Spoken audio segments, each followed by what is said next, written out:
বীৰাংগনা শহীদ কনকলতা জন্ম হৈছিল 1924 চনৰ 22 ডিচেম্বৰ তাৰিখে গতিকে এই বৰ্ষত অৰ্থাৎ 2024 চনৰ 22 ডিচেম্বৰ তেখেতৰ জন্ম শতবাৰ্ষিকী লগ্ন হৈছে সেই উদ্দেশ্যে আমি যোৰহাট জিলাত যোৰহাট ভিত্তিক এখন উদযাপন সমিতি গঠন কৰিছিলোঁ আৰু বীৰাংগনা শহীদ কনকলতা জন্ম শতবৰ্ষ উদযাপন সমিতি নামে নামকৰণ কৰি আমি বৰ্ষজোৰা কিছু কাৰ্যসূচী হাতত লৈছোঁ জয়তে আমি 22 ডিচেম্বৰ 2023 তাৰিখে যোৰহাট মিলেনিয়াম পাৰ্কত আমাৰ উদ্বোধনী অনুষ্ঠান আমি কৰিছিলোঁ আৰু সেইদিনা যোৰহাট প্ৰেছ ক্লাবত এখন আলোচনা সভা আৰু সন্ধ্যা আমি বিভিন্ন টিকাত্মমূলক আনুষ্ঠানিক কাৰ্যসূচীৰে মিলেনিয়াম পাৰ্কত অনুষ্ঠান অনুষ্ঠিত কৰোঁ পৰৱৰ্তী কালত আমি যোৰহাটকে মুখ্য কৰি চিনামৰা মৰিয়নি তিতাবৰত আমি বিভিন্ন ধৰণৰে মুকলি হোৱা প্ৰতিযোগিতা আমি অনুষ্ঠিত কৰিছোঁ আৰু তাৰ মাজতে গত এপ্ৰিল মাহত আমি যোৰহাট 4 নং ৱাৰ্ড প্ৰাথমিক বিদ্যালয়ত এখন চিত্ৰাংকন প্ৰতিযোগিতা অনুষ্ঠিত কৰিছিলোঁ য'ত 1000ৰ অধিক ছাত্ৰ ছাত্ৰীয়ে যোগদান কৰিছিল আৰু অসম তথা ভাৰত বিখ্যাত চিত্ৰশিল্পী মঞ্জিত কাশ্যপ ডাঙৰীয়া আমাৰ এই অনুষ্ঠান উদ্বোধন কৰিছে তাৰ পাছত আমাৰ আগন্তুক 21 ডিচেম্বৰ আৰু 22 ডিচেম্বৰত আমাৰ সামৰণি অনুষ্ঠান আহি পৰিছে গতিকে এই দিন দুটাত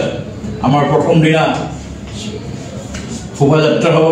যোৰহাটৰ বিভিন্ন ছাত্ৰ ছাত্ৰী সমবেতত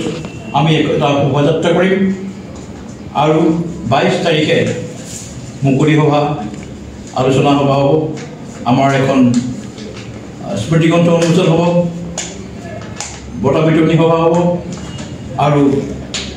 দুই এজন বিশিষ্ট ব্যক্তিক আমি সম্বৰ্ধনা জনোৱাৰ কথা চিন্তা কৰিছোঁ গতিকে এইখিনি আমাৰ শতবৰ্ষৰ উদযাপন সমিতিৰ কাৰ্যসূচী লগতে আমি গৌৰৱ কৰিছোঁ যে কনকলতা বৰুৱাৰ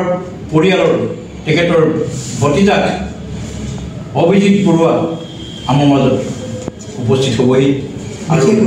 বিশেষ অতিথি হিচাপে তেখেতৰ মাজত উপস্থিত হ'বি আৰু সি আমাৰ বাবে এক গৌৰৱৰ কথা আৰু ইয়াৰ যোগেদি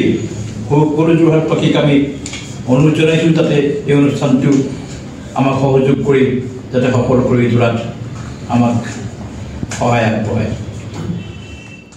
অসমৰ সংবাদ জগতখনৰ বাবে এক সুখবৰ নৰূপ নহাজেৰে প্ৰায় 30 বছৰীয়া অভিজ্ঞতা পুষ্ট সাপ্তাহিক কবচ পুনৰ এবাৰ ৰাজ্যৰ মাজলৈ